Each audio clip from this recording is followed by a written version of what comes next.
We left off on Reish Yud, a first column, third paragraph. It says that your crown is greater than that crown. The crown of Torah is greater than the crown of royalty. So he says the head represents the spirituality of the person, because the neshama of a person hovers over the head, is associated with the head. Right. Neshama she nivdelis. When we have this ornament, which identifies the person as somebody of special status, it's put on the head, because firstly, the head is the most important part of the body. And also, the king, he transcends the people. He's above the people. So what is the Maharal Delis? We're speaking about something which transcends the physicality of the person, which is beyond. When they anointed a king, it was holy anointing oil. Where did they put the anointing oil? Not on his hands and feet. It was on his head. So that was Kedusha. What is Kedusha? Which something is holy. It's not a tangible.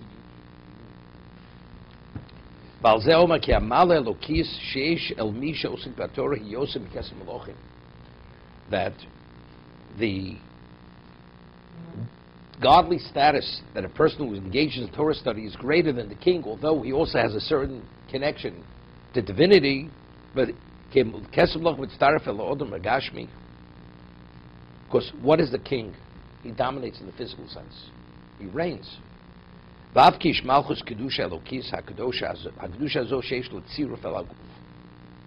a king's his power manifest itself? In what? In dictating. Physical. But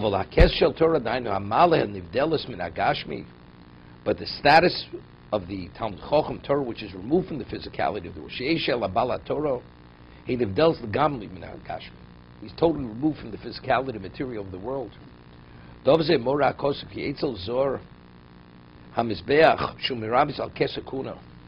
Right? A person who's not permitted to officiate. What is the altar? What does it represent? That represents Keseh Kuna. That's the crown of Kuna. Only the Kohen is permitted to officiate. Ksiv Vasisa Lo. Right? By the Shulchan. It says Vasisa Lo Zerzov. There's a crown, there's a border, a gold border that goes around the Shulchan where the showbread was. What did that represent? That border that was elevated, that's the Keseh Kuna. That was the crown. You put it says lo olov upon it, meaning it means you should make for it. There's a connection, there's an attachment. By the oron, it says olov means it transcends it, it's above it.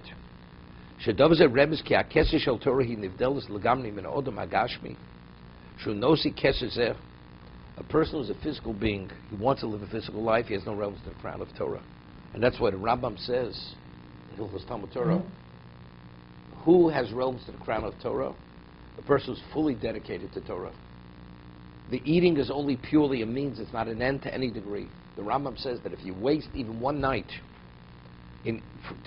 for eating and drinking and for levity, even one night, you've disqualified for the crown of Torah. The person has to be fully removed from the material to have the capacity to have relevance to the crown of Torah. And that's as he's explaining. Because you have to be, what are we talking about? The crown of Torah means it's something which is totally removed from the physicality of the person. Rabbi Arnu says, the kisro godlu mi kisrom, your crown is greater than that crown. Shavari kesezeg zos gedol b'yosef. This has a special dimension of greatness, the crown of Torah. I always mention the name of the Orach Chaim HaKodesh. We find by the building of the Mishkan the two terminologies used. There's Asher. First time I learned is Orach Chaim HaKodesh. Alan was present. It says Asher Nodvo Libo. Though the person who Divus Halev means the generosity of his heart. Asher Neso Libo. The person who was inspired by his heart. So he says, what's the difference between the person who gives out of the generosity of his heart or the one who's inspired by his heart? So he explains, the person is very generous. But to what point do you give? You give to the point where it's not going to infringe on your personal need. It can hurt, but it's not going to. You're not going to allow it to infringe on what you need for yourself. What about a person who's inspired? When you're inspired, all you think about is the objective. You don't think about yourself. So you give beyond yourself. That's, he says, so there were two levels of people who donated to the Mishkan. People were generous, and people were totally consumed by the building of the Mishkan. They did not think about themselves whatsoever. They gave beyond their capacity.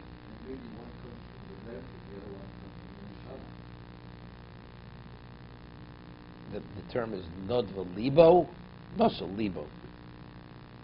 The word heart is mentioned in both of them. Okay, depends how big your heart is. So the Rambam, when he speaks about acquiring Keser Torah, he says, Misha neso libo liknos Keser Torah. Those are the words of Rambam. Misha neso libo. The one who was inspired to acquire the crown of Torah. Then the Rambam goes to explain what that means. Pasmel tocho ma'im sur tishtal, or it's tishon, meaning you can get by with a morsel of bread. It's irrelevant where you sleep. It's irrelevant what you drink. That's not the point. You know, the point is Torah. This is purely to get by. I would say, a person's working